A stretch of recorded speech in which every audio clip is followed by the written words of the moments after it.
네, 안녕하세요. 함께 성장하는 일상 남남부동산 플러스입니다.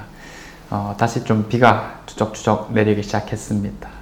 기온도 자연스럽게 좀 떨어지는 느낌인데 따뜻하게 잘 입고 다니시길 바라겠고요. 지금 대구 아파트 시장에서 당면한 가장 큰 문제를 하나 꼽자라고 하면 바로 PF 대출이 아닐까 싶습니다. 여전히 분양단지들이 많이 남아 있고요. 특히 고분양가에 해당하는 것들이 또 있다 보니까 그런 것들은 뭐 당장의 미분양이 또 중요한 게 아니라 준공후 미분양에 대한 우려가 매우 큰 상태입니다. 특히 우리 대구에서는 신세계건설이 주도하는 빌리브들이 그런 문제들이 막 엄청 심각했었고요.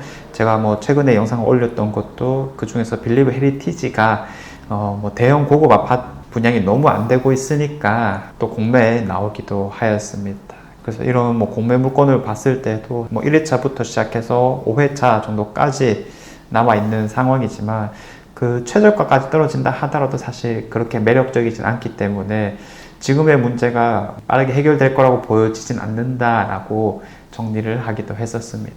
특히 그런 거는 건물분에 대해서 부가세가 10% 붙기 때문인 거죠. 자, 그래서 여기에 대해서 또 계속 파생해서 문제가 나오고 있는 상황입니다.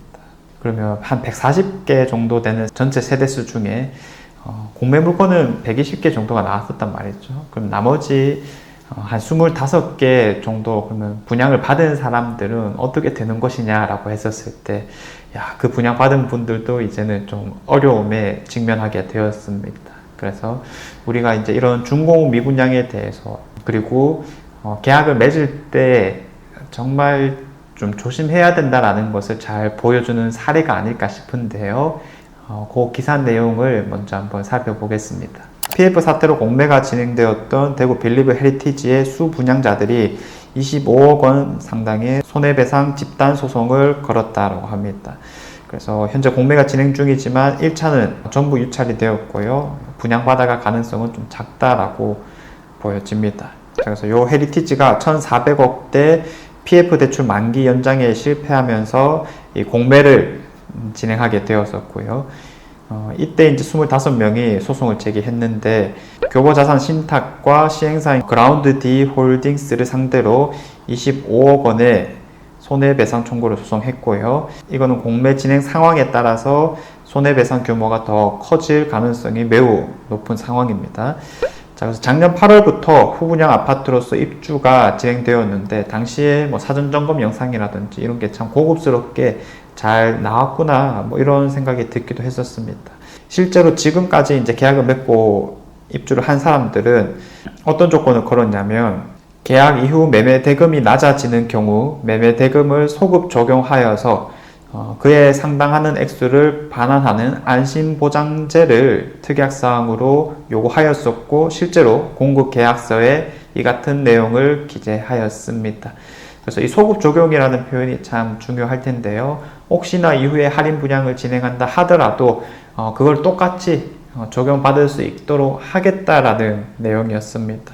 그래서 최종적으로 25가구만 매매 계약을 체결하게 되었는데요. 결국에는 미분양이 해결되지 않으면서 이제 공매까지 나오게 되었다라는 겁니다. 자, 그래도 뭐 공매까지 다 진행이 되고서라도 낮아진 금액에서 어쨌든 뭐 소진이 되고 그 낮아진 금액을 또 소급 적용 받을 수 있다면 사실상 큰 문제가 없는 것이다 라고 볼 수는 있겠는데요. 지금 원고 측이 주장하는 것은 할인 분양에 대한 시도조차 없이 한 달 만에 공매 절차를 급히 진행한 것은 매우 이례적이다라고 하였습니다. 그래서 이거 너무 빨리 진행하는 게 처음부터 이 수분양자들을 보호하려는 생각이 전혀 없었던 거 아니냐라는 게 딱 보인다라는 감정이 상할 수 있는 부분이겠고요.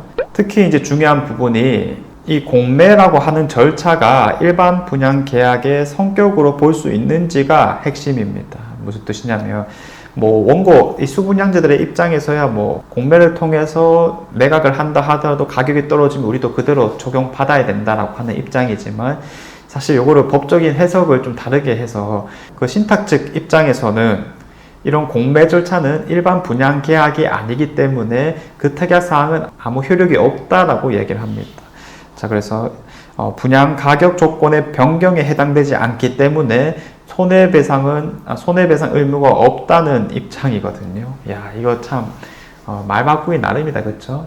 야, 그래서 종합해서 볼 때는 일부러 할인 분양을 진행하지 않은 것도 소급 적용을 시켜주지 않겠다라는 의도가 좀 내비치는 상황이고, 바로바로 공매 절차를 진행했던 거는 이런 법의 허점을 좀 알고 시도했던 게 아닐까라고 비춰지는 상황입니다. 야, 이게 정말 분양자들이 당할 수밖에 없는 입장이죠. 특히 그래도 빌리브 헤리티지는 고분양가, 고급 아파트에 해당하는 거였다 보니까 다른 수 분양자들도 상대적으로 좀 여유가 있으신 분들이니까 이렇게 바로바로 소송을 또 진행하는 상황이겠지만, 일반적인 아파트라고 생각했다면 이렇게까지 쉽게 되었을까?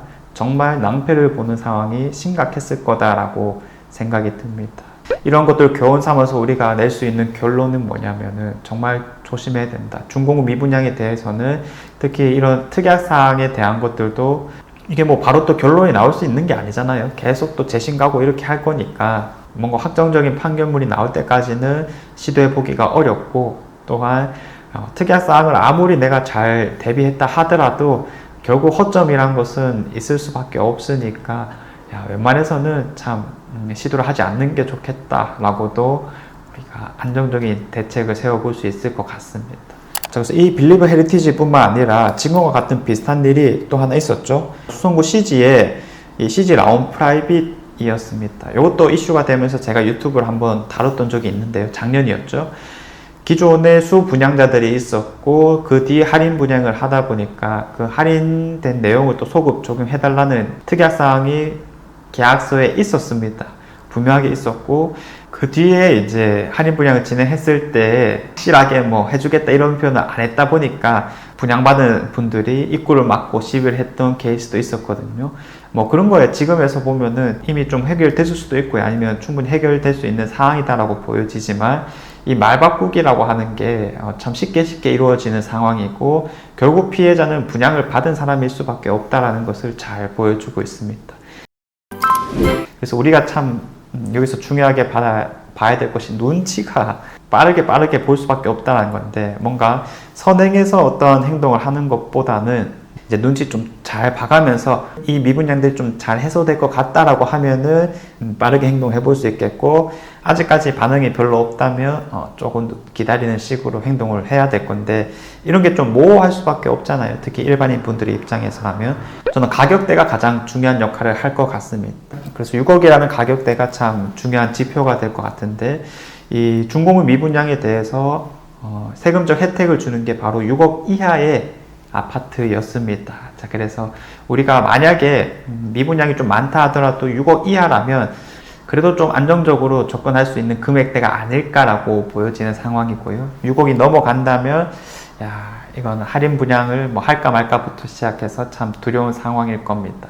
그래서 6억이 넘어가는 상황에서 할인 분양한 이후에 6억 이하로 된다라면 사실 그거야말로 제일 안정적인 물건이다라고 볼 수도 있기 때문에, 그때는 주변 시세라든지 입지를 조금만 더 체크하는 식으로 행동했을 때는 좀 문제가 없지 않을까라고 보여지는 상황이고요. 자, 아무튼 준공업 미분양으로 인한 PF 대출 문제가 상당히 심각합니다. 그리고 실제 문제도 터진 만큼 우리가 어떤 내용을 알고 있어야 되는지 좀 전달을 해드렸고요.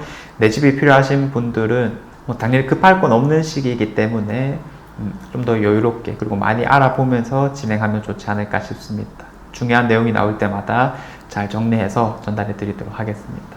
자, 제가 준비한 내용은 여기까지고요. 내일도 좋은 내용으로 찾아오도록 하겠습니다. 감사합니다.